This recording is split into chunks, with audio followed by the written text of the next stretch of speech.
ايه اكتر حاجة عاملة لك ستريس؟ اكتر حاجة اكتر حاجه في اللي هم في السبع حاجات. السبعه. اه، اكتر حاجة عاملة الس- لك ستريس. ال- العيله والصحه، الاتنين زي بعض. هستأذنك، يعني دول اكتر اتنين اسبكت او اكتر اتنين حاجتين عاملين لك ستريس، صح؟ ايوه ايوه. طب ايه اكتر حاجة لو انا قلت لك دلوقتي عايزة تشتغلي عليها، هتبدأي تشتغلي على ايه؟ الصحة ولا العيلة؟ والله انا حاسه ان انا عايزه اشتغل على الاتنين مع بعض يا دكتور. لا، مش صح. مش يعني صح يا ايمان. عشان تشتغلي على حاجة، حطي هدف اه قدامك، اختاريه. ايه اكتر حاجة بالنسبة لك مهمة فيهم، اللي لو انت حسنتيها وطورتيها واشتغلت عليها هتأثر على باقي الاسبكتس، يعني هتأثر على باقي الحاجات. العيله. العيله حلوة قوي. و...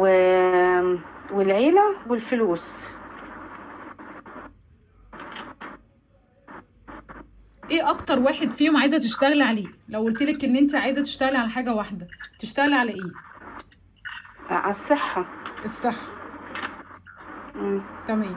طب لو انا قلتلك اديتي لنفسك كام في الصحة؟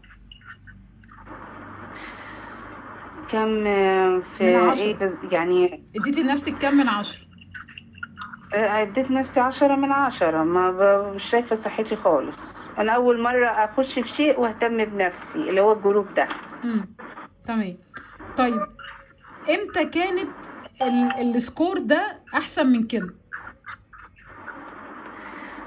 لا ما فيش. انا بقالي سنين طويلة من ساعة ما جالي الروماتويد وانا تعبانة كده.